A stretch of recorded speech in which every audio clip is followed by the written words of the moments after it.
Desde el fin del libro del Antiguo Testamento, Malaquías, pasaron 400 años sin voz de Dios, sin profeta en la tierra. Pobre del pueblo que no tiene profeta, dice la palabra. Pobre del pueblo que no tiene, si no tiene profeta, no tiene visión. ¿Y dónde está la esperanza? Los judíos tenían una promesa. A través de todo lo Antiguo Testamento se profetizaba la venida de un libertador. La mayor parte de las escrituras, una gran parte, es profecía, anunciando la venida de Jesús, y muchas de esas escrituras mostrando el cumplimiento de esas profecías. Tengo un libro en la casa así, que me regaló Marcos Barrientos. Las profecías mesiánicas en las escrituras. Un volumen increíble. La mayor parte de las escrituras habla de profecías que nos llevan a Jesucristo, el Mesías. Pero aquí están pasando los judíos ahora en crisis, sin profeta, sin palabra. ¿Y cuándo viene el Mesías? Cuando de repente. Y el libro de Marcos empieza con la palabra principio. No así empieza Génesis 1. Principio. Y así empieza Juan 1:1. Y es que en el principio suceden buenas cosas, porque el principio se trata de la mano de Dios. Me interesó mucho que en ese periodo romano, cuando los judíos estaban bajo la bota militar y el yugo romano y sufrían opresión y pagos de impuestos y opresión de toda manera, había un escrito que decía: principio del Evangelio de César Augusto. Todo lo que hace Dios, el diablo lo trata de copiar. Todo trataba de lanzar César Augusto y los emperadores romanos como un dios. Y tenían que rendirle a esos emperadores culto como si fueran un dios. Entonces, cualquier que no doblaba la rodilla ante ellos arriesgaba muerte. Y de hecho, en el periodo de Nerón se fueron empeorando las cosas, y era un juego llevar los cristianos al Coloseo y entregarlos a leones para que fuesen despedazados. Pero ellos entregaban sus vidas, muchos de ellos, libremente, voluntariamente y con gozo, porque sabían que el reino de Dios no es de este mundo. Pero mira, como decía ese escrito, principio del Evangelio de César Augusto, estaba pretendiendo a ofrecer al pueblo todo un jardín de Edén, por decir. Las cosas con el César van a estar buenas. Van a vivir una época de gloria y de paz sin enemigos. No les va a faltar nada. Pero los judíos tenían otra promesa y otra esperanza. Y se atreve Marcos a escribir desde el primer verso: principio del Evangelio de Jesucristo, Hijo Hijo de Dios. Es como darle una cachetada al César Augusto, declarando Jesucristo Hijo de Dios. Era declararlo más que los emperadores romanos. Qué valiente este discípulo. Qué desafío anunciar de esta forma. ¿Y dónde iban a imprimir este evangelio? ¿Y quién lo iba a comprar? ¿Y quién iba a perder su vida por tener estos manuscritos en su posesión? Estos cristianos son ¿cómo se dice la palabra? Subversivos. ¿Okay? Y son, pero no vinieron ellos con espada, sino con verdad y con un espíritu humilde. Mira cómo dice, como está escrito en el profeta Isaías: he aquí yo envío mi mensajero delante de ti, el cual prepara tu camino. Voz de que clama en el desierto, preparan el camino del Señor, hagan derechas sus sendas. Marcos está viendo 3 profecías aquí. Uno en Éxodo 23, donde está declarando de que un mensajero, en Éxodo dice un ángel, un mensajero, los va a sacar del desierto, los va a sacar de la esclavitud, los va a llevar a la tierra de Canaán, a la tierra de promesa. Y los judíos reconocían esta profecía. Y nos dice: Él preparará tu camino. Esta es una profecía que viene de Malaquías. Están esperando un éxodo nuevo, una liberación nueva, un encuentro. Están esperando el Mesías. Y dice: voz del que clama en el desierto, preparen el camino del Señor, hagan derechas sus sendas. Y aquí Isaías está hablando de Juan Bautista, de Isaías, del precursor, de que iba adelante de Jesús. Y el verso 4 dice: Juan el Bautista apareció en el desierto predicando el bautismo de arrepentimiento para el perdón de pecados. El bautismo de arrepentimiento era la primera palabra para el pueblo. Arrepiéntense y sean perdonados y vuélvanse al Señor. Ese no es muy popular, no es muy aceptable ese mensaje hoy en día. Arrepiéntate y vuelve a Dios, porque vivimos una cultura secular donde cada uno manda, cada uno, yo tengo mi Dios y tú puedes tener el tuyo también. Y cada uno define cómo va a vivir y qué va a hacer. Es mucho libertinaje. De hecho, en el mundo musulmán no tienen perdón y no tienen arrepentimiento. No hay confesión. Si alguien te hace mal, es venganza. Si alguien te ofende, pues quítale la trompa. Entonces una violencia, es un sinfín de muerte. Pero el Señor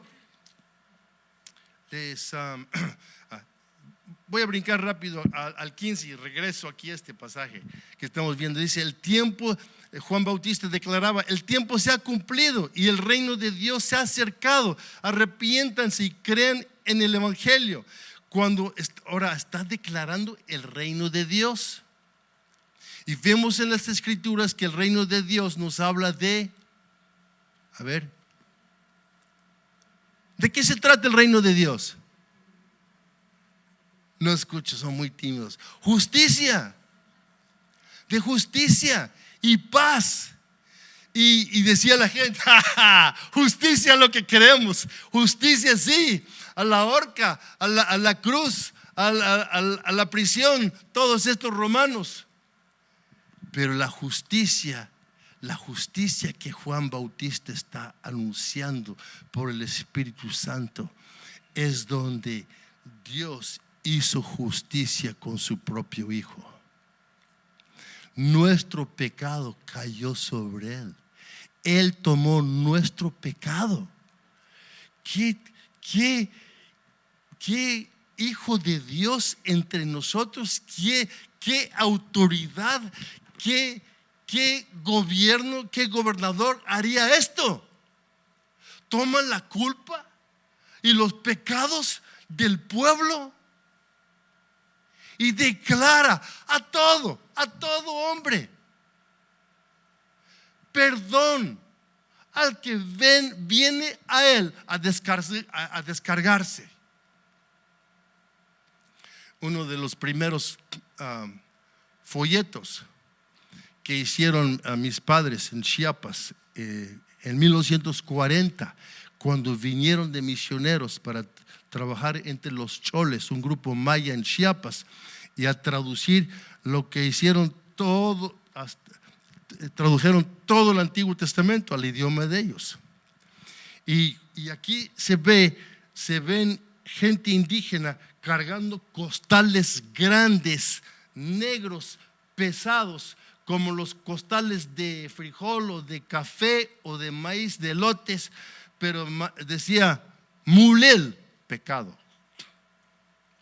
Gente cargada, subiendo el camino, cansados, hombres grandes, mujeres y niños, todos con sus cargas pesadas. Y llegan a una cruz y hay muchos costales dejados ahí al pie de la cruz. Y aquellos que dejaron su costal ya caminan en un camino a la gloria, al cielo.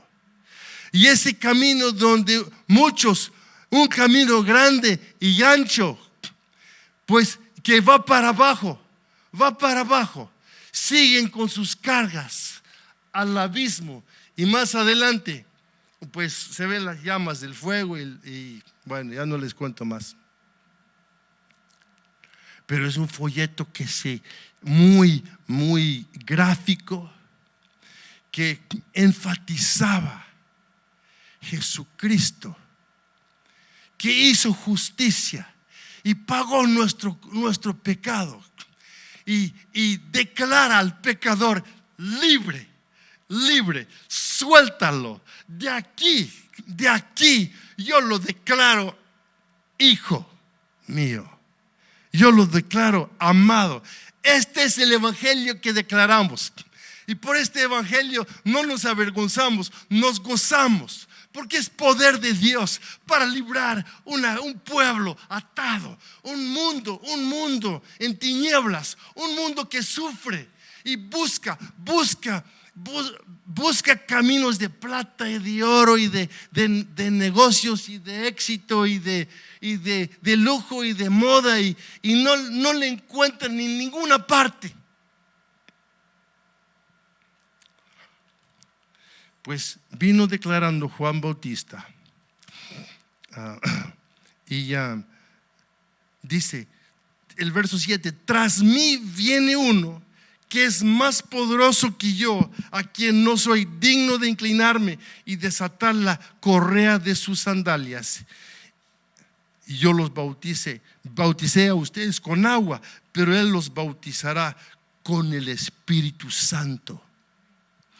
Entonces vemos una promesa del Espíritu de Dios, un poder desconocido para este pueblo.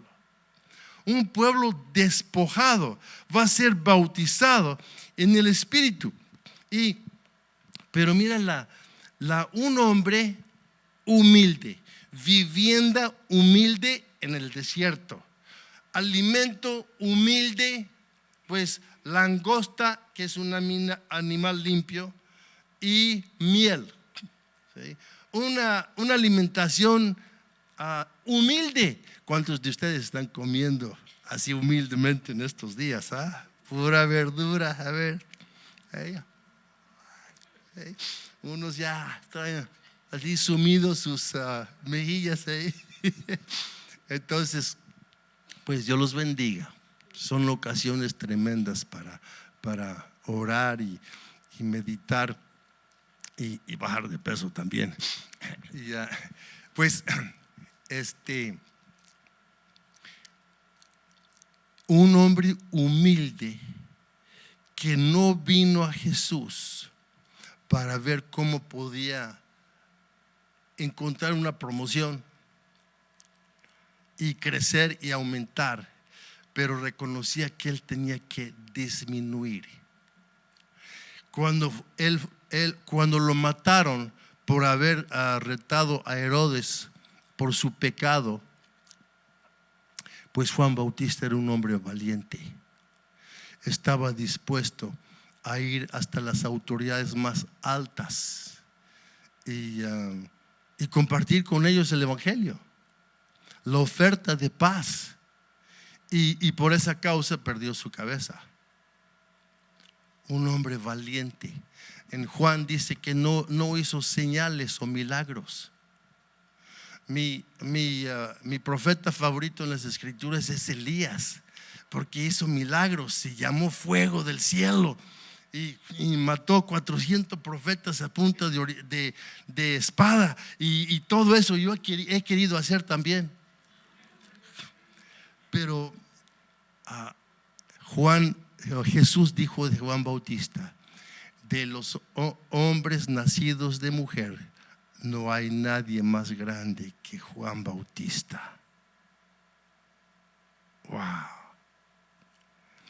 Jesús resaltaba en su reino, levantaba, bendecía en su reino este hombre humilde, ¿sí? Entonces,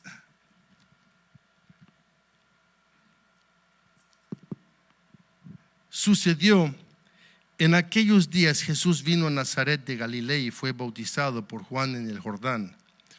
Inmediatamente al salir del agua, vio que los cielos se abrían y que el Espíritu descendía sobre él como una paloma.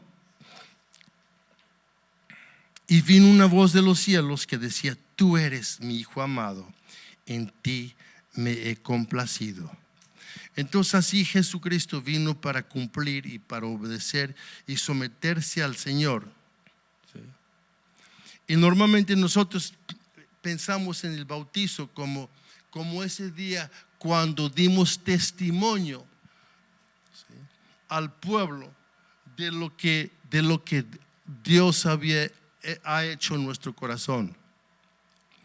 Pero yo veo en este bautizo y en mi bautizo de ustedes, que en ese bautizo Dios te está declarando juntamente con su Hijo Jesús que se place en ti. El bautizo es un testimonio tremendo del gusto, de la gloria, del placer de Dios Padre en cuanto a su Hijo.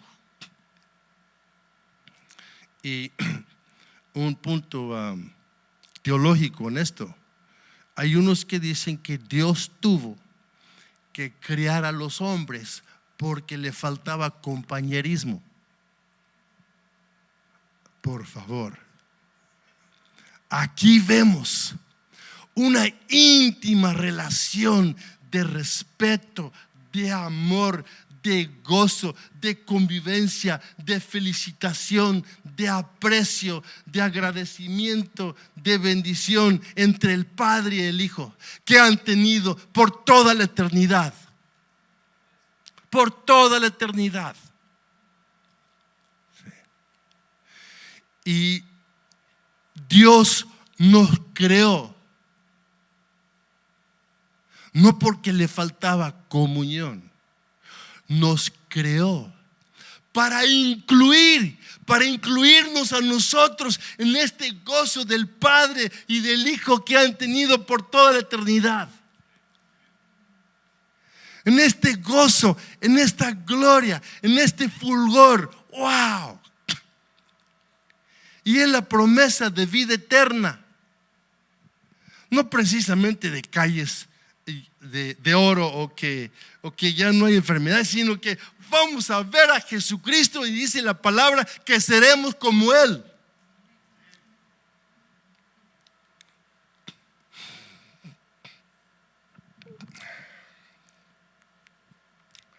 Entonces, quiero brincar al verso 17.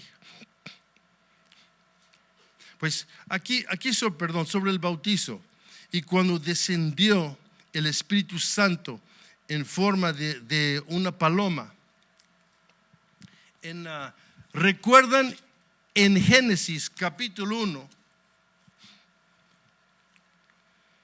Dice, la tierra, verso 2, la tierra estaba sin orden y vacía, y las tinieblas cubrían la superficie del abismo, y el Espíritu de Dios se movía sobre la superficie de las aguas.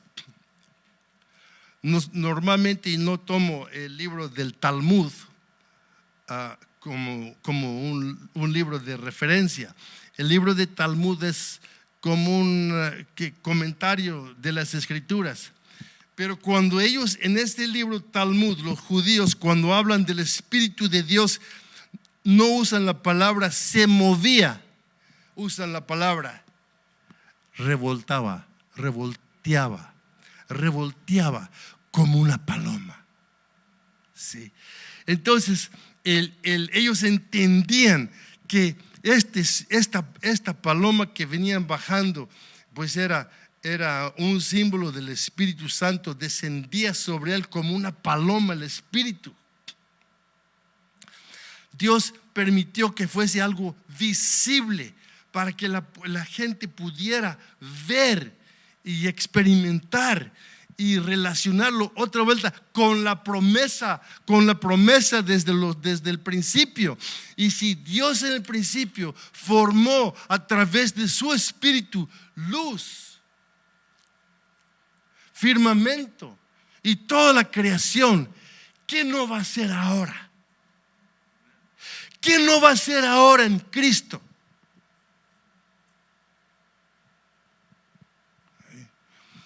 El mandamiento en el Antiguo Testamento de descansar el séptimo día, porque Jesús había obrado 6 días. Esa es la razón por guardar el séptimo día, el sábado en las Escrituras. ¿Por qué no guardamos nosotros el sábado? Pues en Deuteronomio hay un mandato, dice, que se vuelve a repetir este mandato, que el Señor obró 6 días y por lo tanto van a descansar el séptimo. Pero en el Nuevo Testamento vemos por la obra de Cristo en la cruz, sí, una nueva creación. Una nueva creación. Y por lo tanto, los apóstoles empezaron a reunir los primeros cristianos el primer día de la semana, declarando que esta nueva creación que tú y yo sobrepasamos la creación de luz y agua y peces y árboles. Nosotros somos la nueva creación. Por eso cantamos nosotros, porque ha venido nuestro Salvador. Ya no terminamos la semana descansando. Empezamos la semana descansando el domingo. ¿Ya ven la diferencia? ¿Cuántos tienen en su calendario el primer día de la semana? Lunes. ¿No es lunes? Sí. No. El primer día de la semana es domingo, día de descanso. Y ese calendario lo tenemos del Señor, porque Jesucristo resucitó. Él obró y nos pone en libertad y nos invita a venir a Él a descansar. Pues entonces dice el 17: y Jesús les dijo a Simón y a Andrés y a los pescadores: vengan conmigo y yo haré que ustedes sean pescadores de hombres. Vengan a mí y yo haré que ustedes sean pescadores de hombres. ¿Estás siguiendo al Señor? ¿Estás con el Señor? ¿Estás pescando hombres? ¿Eres pescador? ¿Estás en la pesca? A ver, ¿dónde están tus redes? ¿Pescaste toda la noche y no hallaste nada? O una, o dos, o tres, una red llena. Yo doy gracias a Dios aquí por esta congregación en Monterrey, que son un semillero de pescadores. Y en todo el mundo se está llevando almas al Señor. Pero eso se tiene que hablar de cada uno de nosotros aquí, porque es una de las cosas principales que nos identifica como seguidor de Jesús, que somos pescadores de hombres. Por falta de tiempo, les digo, en el Antiguo Testamento hay 3 pasajes principales y grandes donde se habla de la pesca. Y todos son pasajes que hablan de juicio. Y un juicio sobre el pueblo desobediente y rebelde, que los van a agarrar con un anzuelo. Y viene Jesucristo y usa esta misma palabra, pescador. Pero ya no para destruir el pueblo rebelde, sino para salvar el pueblo. En el Antiguo Testamento, un hombre ciego no podía servir al Señor. Un hombre cojo no podía servir al Señor. Y hay otras cualidades de personas que no pueden servir al Señor en el templo, como aquel que tiene el testículo magullado, machucado. Mira dónde la palabra de Dios viene sacando estas cosas. Pues no sé si han revisado últimamente quién tiene el testículo magullado. La cosa es, yo creo que está hablando pues literalmente, pero también nos está hablando a nosotros de pecados ocultos, ¿sí? De que nadie va a ver, porque es algo tan privado, ¿sí? Pero viene Jesucristo y dice: arrepiéntate, confiesa tu pecado, arrepiéntate, sí, y yo te perdonaré. Arrepiéntate, ven y toma tu parte en el reino de los cielos. Ven, camina en la verdad, camina en la verdad, y vas a ser verdaderamente libre. Este es un pasaje increíble de gracia, porque los hago pescadores de hombres. Ahora nos hemos vuelto aquí en el Señor una casa de rescate y de liberación, no de juicio. Y yendo un poco más adelante, Jesús vio a Jacobo, el hijo de Zebedeo, y a su hermano Juan, los cuales estaban también en la barca, remendando las redes. Al instante los llamó, y ellos, dejando a su padre Zebedeo en la barca con los jornaleros, se fueron con Jesús.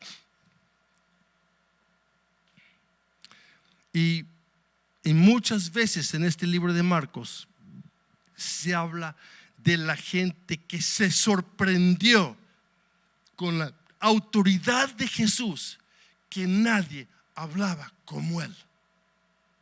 ¿Y qué autoridad para llamar estos pescadores?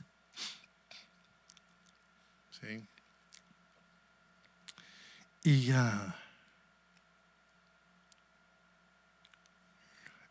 pues en ese día la gente despreciaba al pescador, al cobrador de impuestos. Sí. No sé, pues yo creo que en todas las épocas gente, pues la gente hace distinción de personas. Sí. Y tengamos cuidado de no despreciar ninguna persona, ninguna. El más humilde en el reino de Dios es el más digno, como Juan Bautista. ¿Sí? Mi padre me comparte que vieron un avivamiento entre 1960 al 76. Yo vi parte de eso, donde se vinieron a Jesucristo 17,000 personas. Se levantaron cientos de congregaciones, como en aquellos días cuando hubo una persecución en Roma y los primeros cristianos salieron huyendo. Dice, en todo el mundo se fueron, y donde iban, ¿qué hacían? Predicaban. Y así se levantaron congregaciones como Antioquía, y todo Asia se levantaron en iglesias.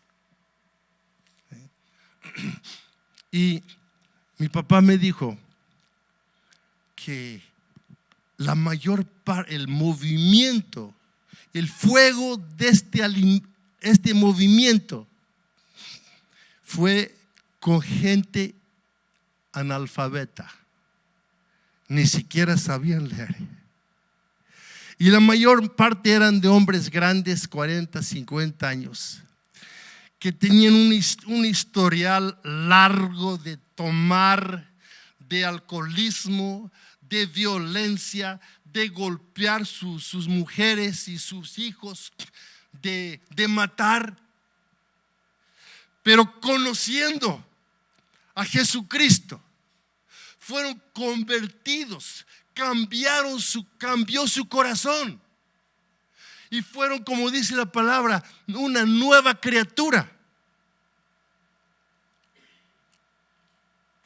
Y ahora llevando al pueblo a conocer a Jesucristo, compartiendo lo que Jesús había hecho por él.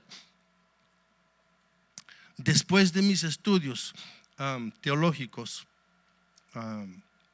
mi papá me invitó a tomar una clase de hombres que siempre tenía, enseñando y discipulando cada sábado, toda la mañana hasta las 2 de la tarde. Alababan, oraban sobre necesidades, estudiaban, animaban, exhortaban, como Pablo a Timoteo. Y así, entonces les daban una lección, una historia para compartir, y tenían que ir a los pueblos esa semana a compartir esta historia, a repetir la historia. Espero que todos ustedes hagan esto con Marcos capítulo 1 esta semana. No se vayan con la carpeta llena, llévalo aquí. Y después de la clase, mi papá me preguntó, ¿cómo te fue en la clase? Y le dije, pues papá, tienes 3 ahí que ni siquiera saben leer. Y yo había terminado, había yo graduado, y yo conocía teología y tenía yo un chorro de libros. Y dijo, oye, pues consíguete unos hombres que saben leer y que son de letra, que somos del libro. Y mi papá humildemente se sonrió y dijo: mi hijo, quédate con los que saben leer, pero nada más me dejas con los que no saben leer, con los analfabetas. Sí. Ella me contó del avivamiento que vino cuando el Espíritu Santo cayó sobre estos hombres y les tocó y les cambió la vida. No eran hombres que él estaba enseñando en ese tiempo. Eran hombres que en su pecado, en su adicción, en su violencia, el Espíritu Santo les convirtió el corazón. Y el Espíritu Santo entonces fue el maestro de ellos. Y se juntaron con otros que habían tenido el mismo encuentro. Entonces, en una ocasión que otra, me ha tocado un viejito como Lucas, que no sabía leer en ese tiempo. Y le decía a su nieta: mijita, que la Dios pescañón, báchame, subeñón la quium. Lee tu Biblia y dime cómo lo dice Dios, qué palabra tiene para nosotros hoy. Y ella lee un pasaje y sigue leyendo, ¿sí? Sigue leyendo. Ese. Oye, regresa otra vuelta y léelo. Y regresaba a leerlo otra vuelta la niña, y 2, 3 veces, y ya decía: luz bayón con casco. Abuelito, ya me cansé, quiero descansar. Y el abuelito le decía: una vez más, por favor, y ya puedes descansar. Y cuando ella terminaba de leerlo, él decía: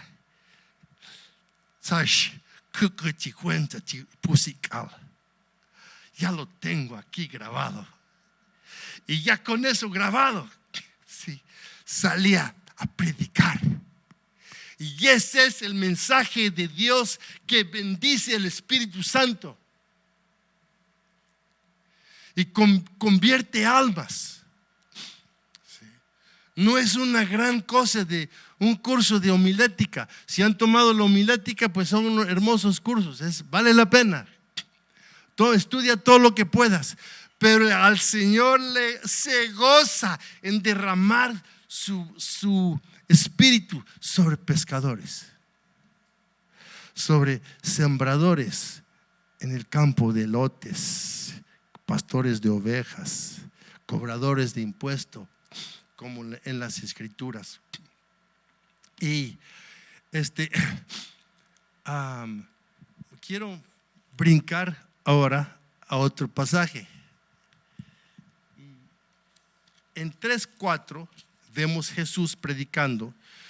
3:14 dice: designó a 12 para que estuvieran con él y para enviarlos a predicar. Vemos 3 cosas aquí. Los llamó, ¿para qué?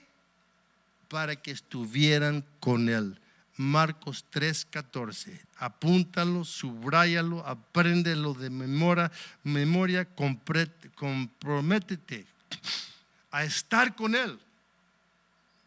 Dice, para estar con él, para enviarlos a predicar y para que tuvieran autoridad de expulsar demonios. ¿Sí? 3 cosas: estar con el Señor, predicar, proclamar el evangelio y expulsar demonios.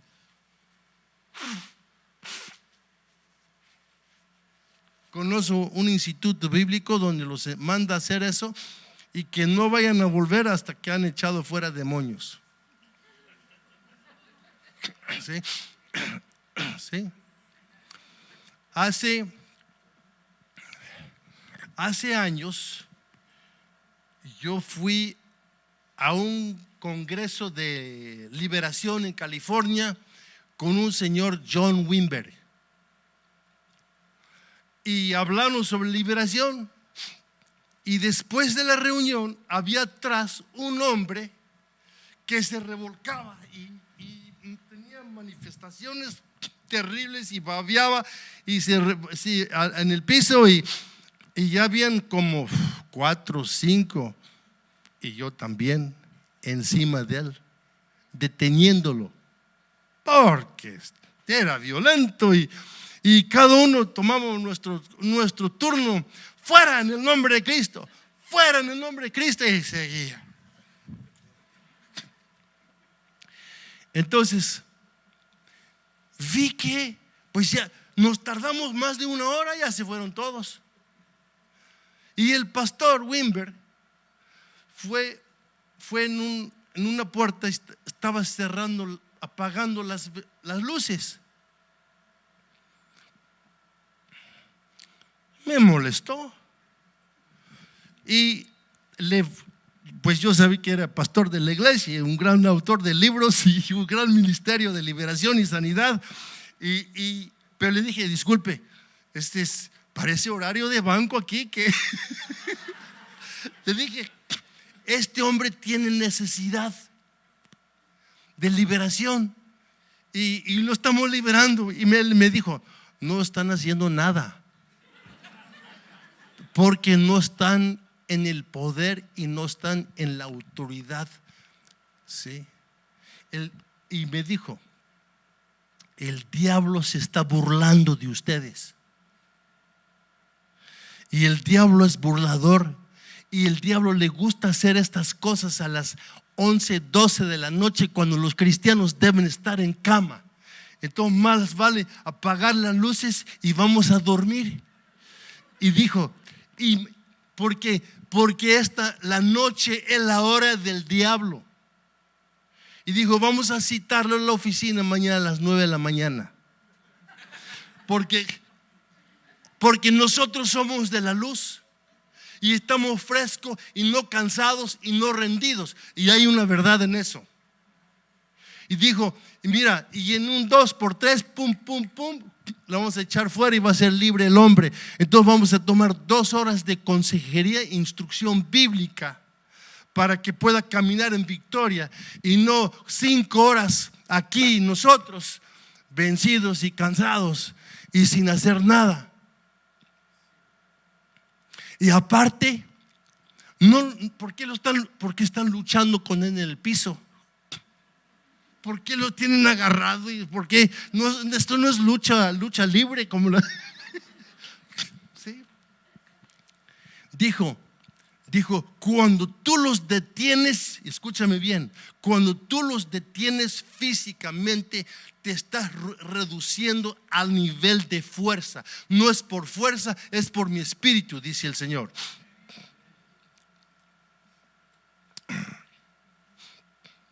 Entonces, pues yo quería estar ahí a las 9 de la mañana. Y no era una gritadera, no era ningún show, ni revolcar. Entró el hombre como cualquier empresario y digno, hasta con saco y corbata, y le empezó a hablar del nombre de Cristo. Y este hombre tuvo unas manifestaciones y él nomás lo paró en seco y le dijo, fuera.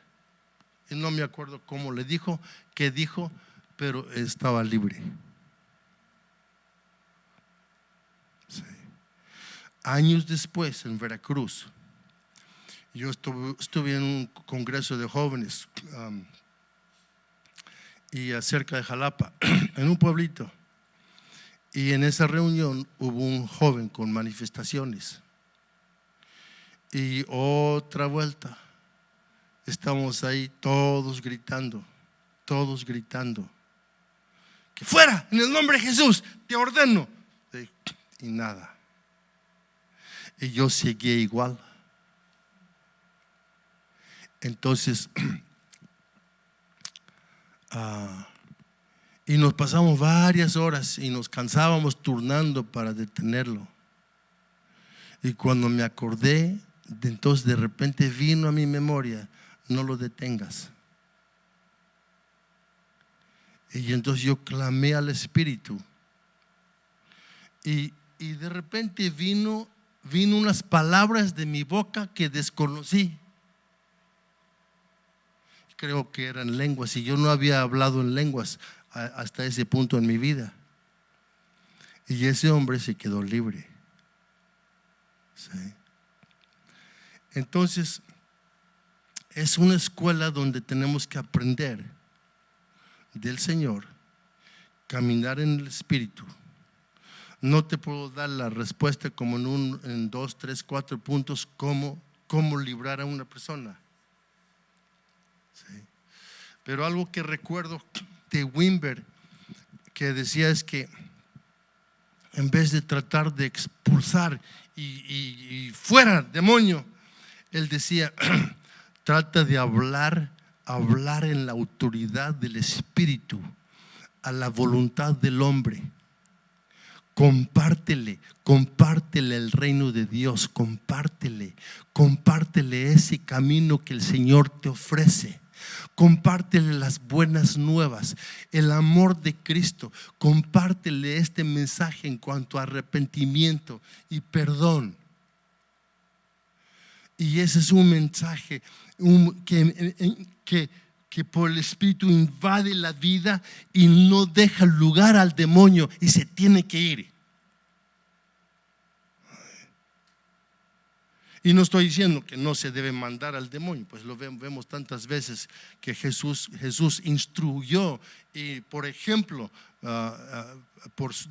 dio el ejemplo de hacerlo. Sí. Nos falta mucho, amados, en esta escuela. Pero el Señor es bueno para aquel que cree, para el que permanece, aquel que sigue, aquel que espera en el Señor. Y quiero enfatizar este punto, y con esto termino. Cuando Jesús llama a la gente a estar con Él, los está llamando a esta relación que tuvo Jesús, que tiene Jesús con su Padre. Una intimidad, un amor y gozo. Yo considero como mi tarea principal, mi cargo principal, mi obligación principal, mi privilegio más grande de en la mañana buscar al Señor en la mañana. Buscar al Señor a primera hora. Hablar con el Señor antes de hablar con mi esposa o cualquier otra persona. Abrir las Escrituras y escuchar al Señor. Escuchar y meditar, escuchar al Señor antes que escuche yo a otras personas. Y debe ser, y es lo que más anhelo, es que lo que más me gusta, y no me salgo de ahí hasta que encuentro el gozo del Señor. Es decir, la esperanza, el ánimo, el júbilo, el gozo del Señor. Pregúntale a mi esposa si bajo en la mañana a la cocina gruñendo. ¿Cuándo me has visto así en la mañana gruñendo? ¿Por qué? Porque he estado con el Señor desde la mañana, temprano. Primero busco al Señor. ¿Y qué gozo trae eso para todo el día? No tengo el tiempo para contarle cómo me ha ido cuando no lo he hecho, pero tengo varias historias. Pero vamos a orar, ¿ok? Padre Santo, gracias por el principio del Evangelio de Jesucristo, Hijo de Dios, Mesías, Salvador del mundo. Gracias porque tenemos este tesoro en Cristo Jesús.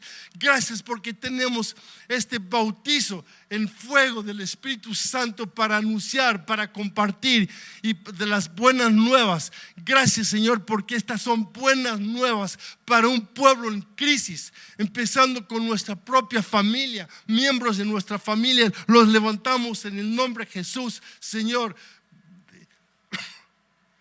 Pedimos, Señor, por nuestro pueblo, por nuestras autoridades, por nuestros gobernadores. Señor, pedimos que el reino de Dios, justicia y paz venga aquí a Monterrey en abundancia. Derrama tu espíritu, Señor. Tú sí puedes convertir una ciudad en un día. Señor, gracias por tratar con nosotros. Gracias por el milagro del evangelio. Señor, forma en nosotros ese corazón de discípulo para estar contigo, para proclamar tu nombre siempre y librar al cautivo en el nombre de Jesús.